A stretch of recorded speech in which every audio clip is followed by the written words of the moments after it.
en su carro. Para poder recibirlo del seguro, ella tuvo que escribir un reporte de lo que había pasado. Y lo siguiente es lo que ella escribió.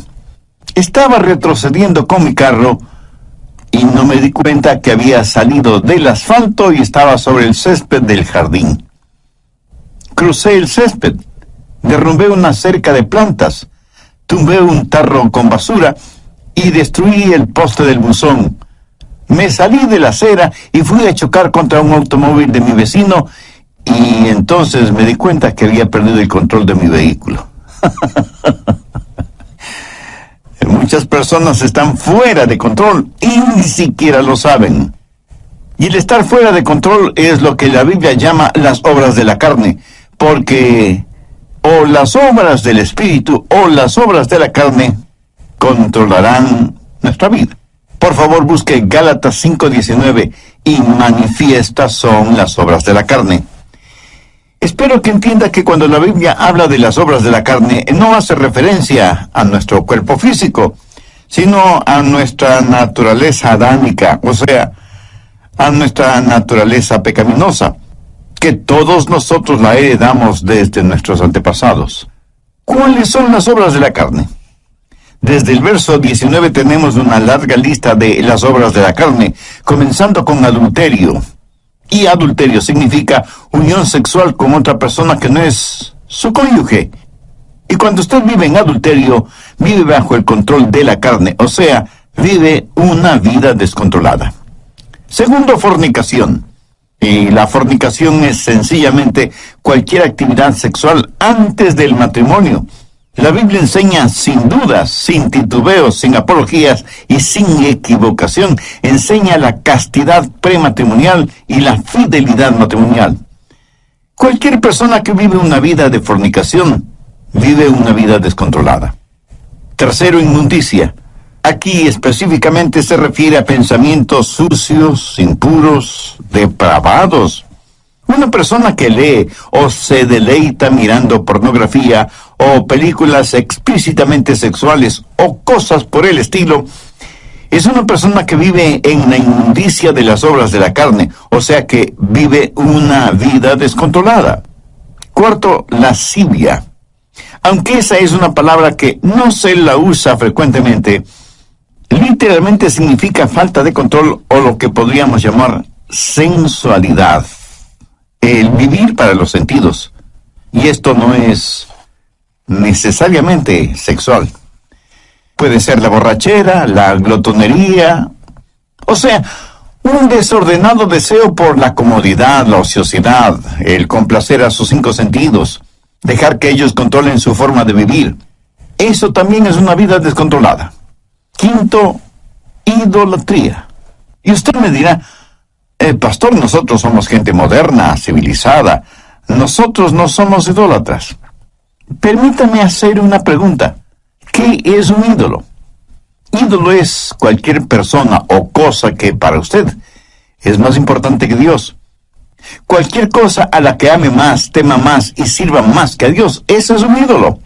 Y puede ser su familia, sus negocios, sus distracciones, sus pasatiempos. Nosotros, gente moderna y civilizada, tenemos cualquier cantidad de ídolos. Si usted está viviendo una vida de idolatría, si hay algo a lo que usted ame más, tema más y sirva más que a Dios, está viviendo una vida controlada por la carne, y eso también es una vida descontrolada. Sexto, hechicerías. La palabra hechicería procede de la palabra griega fármacos, y en realidad tiene que ver con el uso de drogas. En la actualidad se han inventado la frase drogas recreacionales, o sea, un cielo instantáneo. Lo trágico es que ese cielo instantáneo termina en un infierno eterno. Hechicerías, brujerías, sortilegios, drogas, ciencias ocultas, chamanes, limpias, y todas esas cosas están entrelazadas fuertemente entre sí. El pastor David Wilkerson solía decir: no he conocido a ningún hombre seguidor y adorador de Satanás que no haya comenzado primero abriendo su mente a experiencias místicas por medio del uso de drogas. Las obras de la carne siempre guían a una vida desordenada. Sexto, enemistades. ¿Está usted guardando algún rencor o resentimiento? ¿Está llevando algún odio en su corazón? Si usted tiene alguna amargura, algún rencor contra alguien, su vida está siendo controlada por su carne y por lo tanto está fuera de control. Séptimo, pleitos. Ahora esto conlleva la idea de división, de contienda. Parece que a algunas personas les encanta el comenzar algún argumento. No se llevan bien con nadie. Son como un puercoespín. Aunque tienen buenos puntos, es casi imposible acercarse a ellos. Octavo, celos. La raíz de los celos, mi amigo, es el egoísmo. El egoísmo llevado hasta el extremo puede producir increíbles tragedias. Un fanático celoso es una formidable arma terrorista. Un fanático religioso es una aterradora arma en manos de Satanás. Noveno, iras. Estas producen un incontenible deseo de venganza, un consumidor afán de desquite. Y no importa cuán bajo tengamos que descender tanto y en cuanto podamos saciar nuestra venganza y aplacar nuestra ira. El único problema es que la venganza nunca ha traído paz a los vengadores. Décimo, contiendas. Y esto tiene que ver con personas especializadas en fraccionar un grupo humano. Una iglesia, por ejemplo. Si las cosas no se hacen a su manera, también pueden causar fisuras en un hogar, en el vecindario o en la comunidad. Décimo primero, disensiones. La palabra sedición, derivada de disensión, literalmente significa estar aparte y hace referencia a personas que forman pequeños grupitos y enclaves porque piensan que son mejores que todos los demás. A veces son precursores de cultos, logias y hermandades que son muy selectivos en cuanto a su membresía se refiere. Décimo segundo, herejías. Las herejías invariablemente están relacionadas con las doctrinas falsas y no quieren adherirse a la palabra de Dios. Personas controladas por las obras de la carne en vez de ser controladas por las obras del Espíritu. Décimo tercero, envidias. Una persona envidiosa es una persona que no está satisfecha con lo que tiene. Posee un espíritu de codicia. Carece de un espíritu de agradecimiento. Y no es que únicamente quiere más, sino que quiere tener más que todos los demás.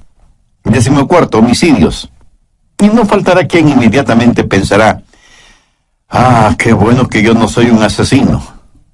Cuando Jesús interpretó no la letra de la ley, sino el espíritu de la ley, dijo que si tenemos odio, rencor, venganza en el corazón contra alguien, somos homicidas, sin necesidad de disparar un arma o de utilizar un puñal. Décimo quinto, borracheras.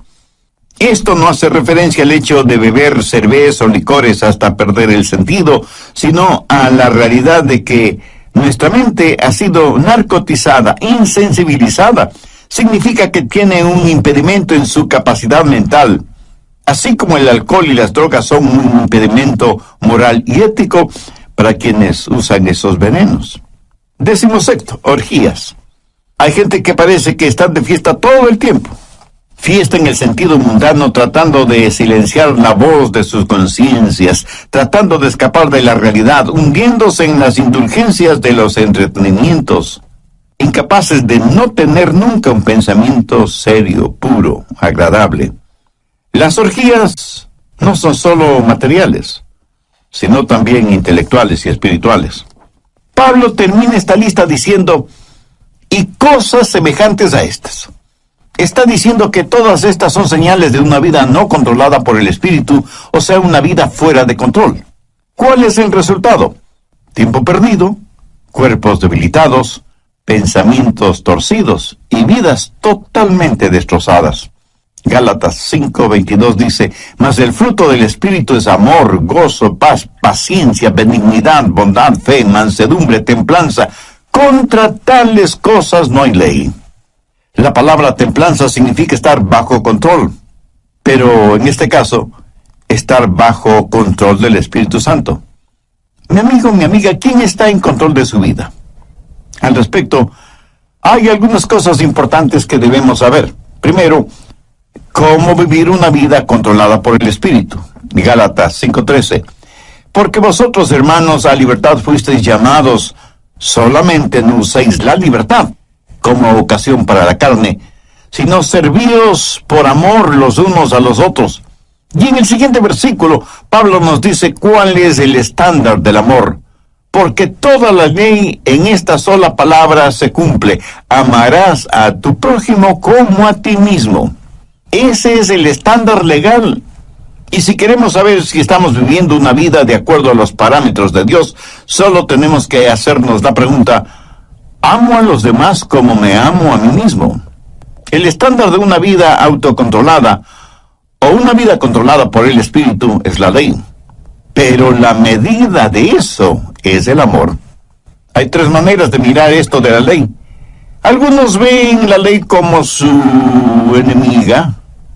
La carne les dice, no tengas nada que ver con ninguna clase de ley.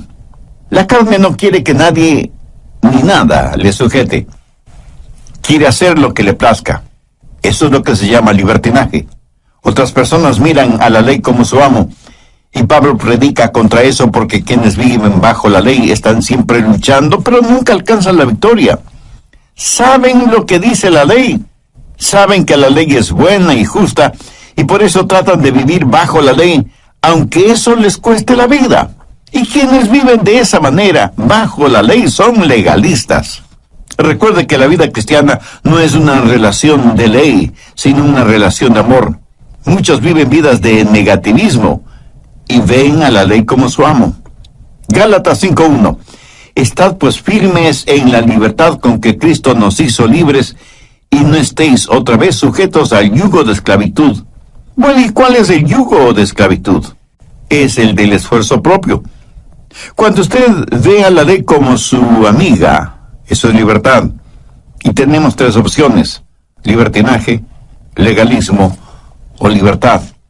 Y la Biblia dice que hemos sido llamados a libertad y que debemos estar firmes en la libertad con que Cristo nos hizo libres.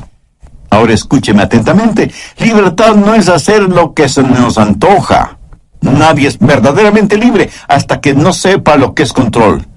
Yo no sé interpretar música en ningún instrumento musical, lo cual me pone triste a mí, pero eso le alegra a muchas personas. Ahora, suponga que quiero tocar el piano y tan pronto me siento frente al piano, sé que ese piano está regulado por ciertas leyes. Y solo las personas que han aprendido esas leyes musicales son las que pueden hacer surgir melodías de ese piano. El salmista dijo, tus estatutos han sido mi canción en el día de mi peregrinaje. Cuando la Biblia dice que tenemos una vida de libertad, y esa libertad está controlada por el Espíritu, recién y solo entonces sabremos lo que es la verdadera libertad. Pero ¿cómo tener ese control, esa disciplina en nuestras vidas? No por medio del libertinaje, sino por medio de la libertad en el Espíritu. Nuestras vidas necesitan estar bajo control, pero no bajo nuestro propio control, porque eso lo único que producirá será libertinaje, sino bajo el control del Espíritu para tener libertad. Pero aún el parámetro de la libertad no es suficiente. Necesitamos fortaleza. ¿Dónde tener la fortaleza para vivir una vida controlada por el Espíritu? Bien, veamos Gálatas 5, versos 16 y 17. Digo pues, andad en el Espíritu, y no satisfagáis los deseos de la carne, porque el deseo de la carne es contra el Espíritu, y el del Espíritu es contra la carne, y estos se oponen entre sí, para que no hagáis lo que quisierais. Verá, parte de mi naturaleza es carnal, y parte de mi naturaleza es espiritual, cuando he nacido de nuevo. Y estas dos naturalezas están dentro de mí, y lo mismo pasa en usted, ¿verdad? Y el Espíritu Santo dice a nuestro espíritu, vive para Dios y vive victoriosamente. Es una especie de guerra civil dentro de nosotros. y por nosotros mismos no podemos tener la victoria. Entonces, ¿qué hacer? Verso 16. Andad en el Espíritu y no satisfagáis los deseos de la carne. Note que no dice satisfaced los deseos de la carne para que podáis andar en el Espíritu. Eso es legalismo. Y es el sendero por el cual caminan millones de seres humanos. Si alguna lección espiritual he aprendido y sigo aprendiendo, es que no puedo caminar en el Espíritu si lo que me interesa es complacer los deseos de la carne. La santidad no es el camino hacia Cristo. Cristo es el camino hacia la santidad. ¿Dónde conseguir esa clase de fortaleza? Gálatas 5:18. Pero si sois guiados por el Espíritu, no estáis bajo la ley.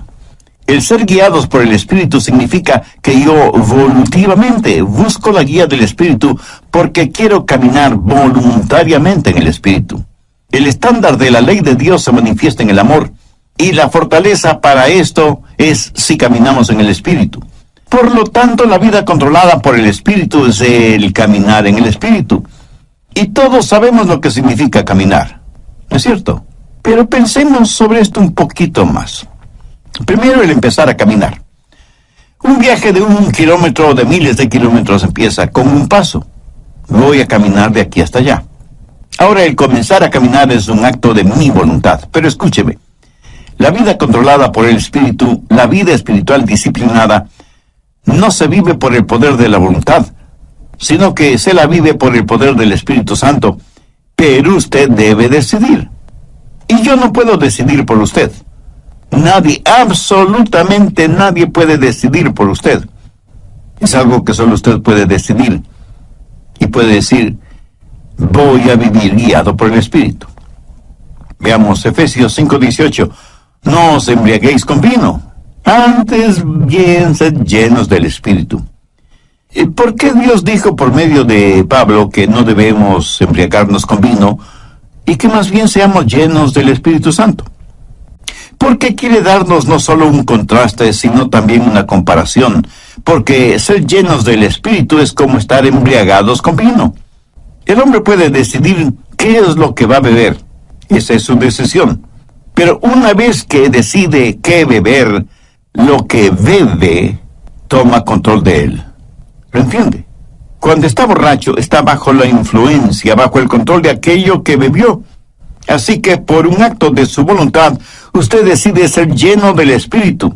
Pero una vez que eso se hace realidad, es el Espíritu Santo el que tiene control sobre usted. Ahora usted está lleno no de vino, sino del Espíritu Santo. Es el comienzo de su caminar espiritual. ¿Cómo calificaría usted su caminar actual? ¿Carnal o espiritual? Si su caminar aún es carnal, no quisiera caminar. Hoy, el doctor Adrian Rogers, en la voz del pastor Lenín de Llanón, nos entrega la segunda parte de su mensaje, Cómo tener una vida controlada por el Espíritu. Desde el programa anterior estamos estudiando cómo tener una vida controlada por el Espíritu, teniendo como base bíblica lo que el apóstol Pablo dice en Gálatas 5, desde el verso 19 hasta el 23. Y manifiestas son las obras de la carne, que son adulterio, fornicación, inmundicia, lascivia, idolatría, hechicerías, enemistades, pleitos, celos, iras, contiendas, disensiones, herejías y cosas semejantes, acerca de las cuales os amonesto, como ya os lo he dicho antes, que los que practican tales cosas no heredarán el reino de Dios.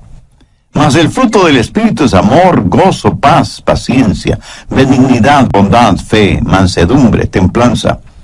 Vimos también algo detalladamente el significado de estas obras de la carne, e hice énfasis en primer lugar en cómo vivir una vida controlada por el Espíritu, porque como también lo dijo Pablo en Gálatas 5:13, porque vosotros, hermanos, a libertad fuisteis llamados. Solamente no uséis la libertad como ocasión para la carne, sino servíos por amor los unos a los otros. Y en el siguiente versículo, Pablo nos dice cuál es el estándar del amor, porque toda la ley en esta sola palabra se cumple: amarás a tu prójimo como a ti mismo. Bien, continuemos. Segundo, la circunferencia de su caminar. ¿Qué significa caminar en el Espíritu? Note que no dice caminar con el Espíritu. Tampoco dice caminar siguiendo al Espíritu. Claramente dice andad en el Espíritu. Para mí, eso significa que el Espíritu debe ser la circunferencia de su caminar. Por ejemplo, si yo le dijera a usted, camine en este edificio, significa que usted debe estar en ese edificio. El perímetro del edificio es la circunferencia dentro de la cual usted puede caminar. Si usted se sale del edificio, ya no estará en el edificio. Espero que lo entienda. Todos los países del mundo tienen sus fronteras. Para poder viajar de un país a otro, usted necesita un pasaporte con la visa respectiva. Y con eso usted puede viajar libremente de un país a otro. Pero a veces los países, por motivos de seguridad interna, cierran sus fronteras. Y uno puede llegar hasta la frontera, pero no puede pasar la frontera. Esa frontera es el límite de su caminar o de su viaje. Por analogía, el Espíritu Santo de Dios debe ser el elemento en el cual usted camina. El Espíritu debe ser el medio ambiente de su vida. Usted como que se encierra, se cubre, se cobija con el Espíritu Santo de Dios. ¿Está usted haciendo eso? Le puedo asegurar que su carne no quiere que haga eso. ¿Sabe por qué? Porque la carne le dirá, mira, no seas tonto. Fuera del Espíritu Santo puedes tener placeres y hacer cosas que necesitas para ser feliz. Escúcheme, una persona que tiene su vida controlada por el Espíritu Santo ha llegado a una conclusión terminante. No hay nada que valga la pena fuera de Jesús. Cuando usted pueda decir eso, es que está caminando en el Espíritu. No hablo del hecho real de que usted tiene que comer, dormir, trabajar, descansar, gozar de vacaciones y todas estas cosas. Todas estas cosas usted las necesita ver dentro del contexto de que el Espíritu Santo de Dios está guiando y dirigiendo su vida. Usted debe aprender a caminar dentro de la circunferencia y los parámetros del Espíritu Santo. Y cuando usted se salga de esa circunferencia, el Espíritu Santo le dirá, mire, estás cruzando el límite. Y usted retrocede y se arrepiente. Eso, mi amigo, es una vida controlada por el Espíritu Santo de Dios. Tenemos entonces el comienzo de nuestro caminar, la decisión del paso que vamos a dar y la circunferencia dentro de la que podemos caminar en el Espíritu. Pero todavía hay algo muy importante. Tercero, la continuación de nuestro caminar. Gálatas 5:16 dice, digo pues, andad en el Espíritu. Andad, en el original griego, conlleva la idea de mantenerse caminando. ¿Pero qué es caminar? Sencillamente una serie de pasos. Y aunque comienza con una decisión, no se detiene allí. La vida controlada por el Espíritu es una crisis que comienza con lo haré, pero es seguida por un proceso realizado un paso a la vez. Lo dije ya hace algunos minutos. Un viaje de 1 kilómetro o 1000 kilómetros comienza con el primer paso. Pero usted no se detiene después del primer paso, sino que sigue caminando paso por paso sin detenerse. Digo, si es que usted quiere llegar a alguna parte. Dicen que muchos caminan muy aprisa para llegar a un lugar que no conocen. Y estando ahí, no saben qué hacer. Despistados. Anota al margen Colosenses 2:6. Este es un versículo clave en una vida controlada por el Espíritu. Si usted está cansado y enfermo de las obras de la carne, si quiere tener la libertad y el gozo de pertenecer a los hijos de Dios, quiero que grabe en su mente y en su corazón Colosenses 2:6. Por tanto, de la manera que habéis recibido al Señor Jesucristo, andad en Él. Mi amigo, es muy importante que usted entienda bien esto. Si usted ha recibido al Señor Jesucristo en su vida, debe caminar en Él. Si yo le pregunto a usted si ya es salvo, y usted me responde afirmativamente, tácitamente me está diciendo que ya ha recibido al Señor Jesucristo como su Salvador. Por favor, escúcheme con atención. Si eso es cierto, o sea que usted ya es salvo o salva, entonces quiere decir que usted está caminando en Él. Bien, ¿me permite hacerle una pregunta? ¿Cómo recibió usted al Señor Jesucristo? Y probablemente usted me dirá, porque me arrepentí de mis pecados y deposité toda mi confianza y fe en Él. Muy bien, por arrepentimiento y fe. ¿Qué es lo que dice Pablo en Colosenses 2:6? Por tanto, de la manera que habéis recibido al Señor Jesucristo, andad en Él. Entonces, ¿cómo puede usted vivir una vida victoriosa? De la misma forma en que recibió a Cristo, por arrepentimiento y fe. Que note las tres últimas palabras del verso 6. Andad en Él. Y andad quiere decir caminar. Y el caminar se lo realiza un paso a la vez. Y usted necesita sus dos piernas para caminar. No sé si se habrá dado cuenta, pero cuando caminamos estamos desbalanceados por fracciones de segundo cuando levantamos una pierna antes del siguiente paso. Le puedo asegurar que si usted está caminando y se queda con una pierna levantada por breves segundos, a menos que usted tenga un excelente sentido del equilibrio, terminará cayéndose. Así que ya puede ver la importancia de sus dos piernas al caminar. Ahora, ¿cuáles son las dos piernas de la vida cristiana? Arrepentimiento y fe. Pablo dice enfáticamente que si por arrepentimiento y fe hemos recibido al Señor Jesucristo, en arrepentimiento y fe debemos caminar en Él. Pero arrepentimiento y fe no es algo que usted hizo para salvarse, sino que es la forma de vivir de una vida controlada por el Espíritu. Y caminamos en el Espíritu para no cumplir con los deseos de la carne. ¿Cómo caminamos por arrepentimiento y fe? Entendamos lo que es arrepentimiento. Escuche atentamente lo que voy a decir, porque seguramente no será lo que usted piensa es el arrepentimiento, ni será lo que muchos definen como arrepentimiento. Arrepentimiento es la manera en que Dios se revela a nosotros, y fe es la manera en que Dios nos revela a Jesús. Y quiero que entienda bien esto, por eso vale la pena repetirlo. Arrepentimiento es la manera en que Dios se revela a nosotros, y fe es la manera en que Dios nos revela a Jesús. Arrepentimiento es cuando yo veo que estoy en bancarrota espiritual, y fe es cuando veo la gloria de Él. Cuando usted se salvó, cuando yo me salvé, lo hicimos por arrepentimiento y fe. Permítame compartir un poquito de mi testimonio personal. Cuando no era más que un muchachito, un jovencito, no sabía mucho de religión, y mucho menos de teología, por supuesto. Pero mi corazón tenía hambre de Dios.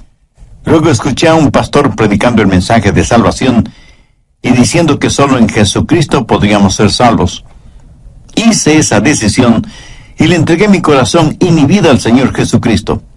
Le entregué todo lo que sabía de mí a todo lo que sabía de Él. Y francamente debo reconocer que yo sabía muy poco sobre mí mismo. Y obviamente muy poco sobre Jesús. Hasta ese momento no me había dado cuenta cuán pecador era. Y muchísimo menos, cuán glorioso era Jesucristo. Por eso digo que le entregué todo lo que sabía de mí a todo lo que sabía de Él.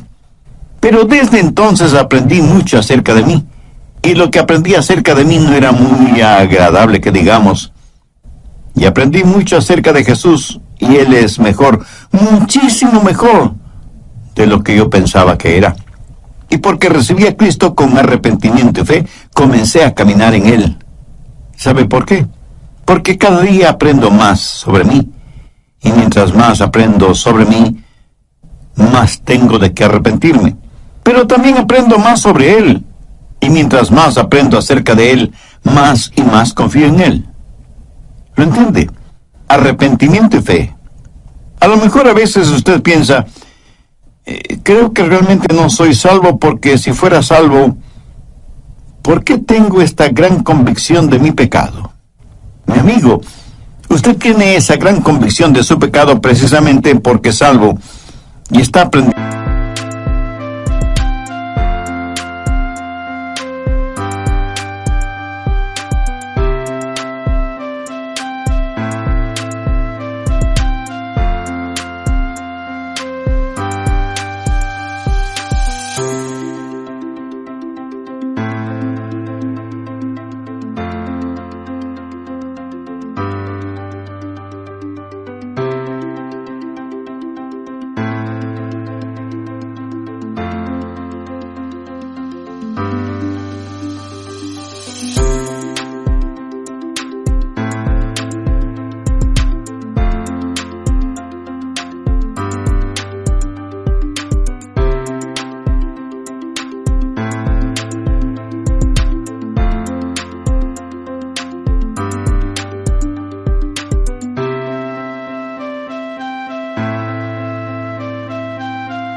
Más sobre usted y más acerca de Jesús. Esa convicción no es una señal de que no es salvo, sino más bien una señal de que usted finalmente está entendiendo el significado de una vida controlada por el Espíritu. Lo que estoy diciendo sencillamente es que hay un comienzo en nuestro caminar espiritual, así como tuvimos un comienzo en nuestro caminar físico, biológico. Debemos voluntariamente aceptar la guía del Espíritu. No vivimos por el poder de nuestra voluntad, pero entramos y aceptamos la vida cristiana por una decisión volutiva de nuestra parte. Sabemos que hay parámetros, límites circunferenciales para nuestro caminar en el Espíritu y que nuestro caminar no se detiene, sino que continúa paso a paso. Por tanto, de la manera que habéis recibido al Señor Jesucristo, andad en Él. Arrepentimiento y fe. Dar todo lo que sé de mí a todo lo que sé de Él. Y de pronto, súbitamente, usted descubre que usted no está en control, que Dios está en control de su vida por medio de su Santo Espíritu, y que su vieja naturaleza pecaminosa, carnal, ya no tiene nada que hacer en usted, porque ahora usted está caminando, creciendo en el Señor Jesucristo, guiado por el Espíritu Santo. Por lo tanto, la vida controlada por el Espíritu es un caminar. Algunas personas me dicen, el pastor, desde hace tantos y tantos años estoy firme en Jesús. Y yo con todo respeto y con todo amor simplemente les pregunto, hermana o hermano, ¿cuándo va a empezar a caminar? Está bien el estar firmes en la fe. Pero para muchos parece que firmeza significa inmovilidad, en vez de significar un caminar firme. Resumiendo, permítame decir que el estándar de la ley de Dios es el amor, y la fortaleza de nuestro caminar en el Espíritu con arrepentimiento y fe, lo cual producirá en nosotros una verdadera satisfacción espiritual. Veamos una vez más Gálatas 5, 22 y 23. Mas el fruto del Espíritu es amor, gozo, paz, paciencia, benignidad, bondad, fe, mansedumbre, templanza. Escúcheme, el diablo utilizará a sus familiares y amigos no cristianos para que le digan, tú no quieres vivir esa clase de vida, es tan aburrida. Mi amigo, esa es la única clase de vida que vale la pena vivirla. Es la única vida que produce genuina y eterna satisfacción. El apóstol la identifica como fruto, y un buen fruto es por lo general delicioso, hermoso, oloroso y satisface. Una fruta es para ser consumida, para aplacar el hambre. ¿Tiene usted hambre por el Señor, por las cosas de Dios? Si no es por medio del Señor Jesucristo, esa hambre nunca podrá ser satisfecha. Una vida controlada por el Espíritu es una vida llena del fruto del Espíritu, o sea, es una vida llena de amor, gozo, paz, paciencia, benignidad, bondad, fe, mansedumbre y templanza. La carne y el Espíritu están luchando en usted ahora mismo. El resultado depende de usted. Si usted dice, Voy a vivir una vida de libertinaje y ver la ley de Dios como mi enemiga. No voy a vivir una vida de legalismo y tener la ley como mi amo. Si dice eso, le estará dando la victoria a la carne. Pero si dice, voy a tener a la ley como mi amiga, voy a vivir una vida de verdadera libertad, voy a buscar la fortaleza del Espíritu Santo y buscar voluntariamente la guía del Espíritu Santo y dejar que Él marque los parámetros normativos de mi vida y que me ayude a encontrar todo en Jesucristo, voy a caminar un paso a la vez en arrepentimiento y fe. Si usted dice eso,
Dios le dará libertad.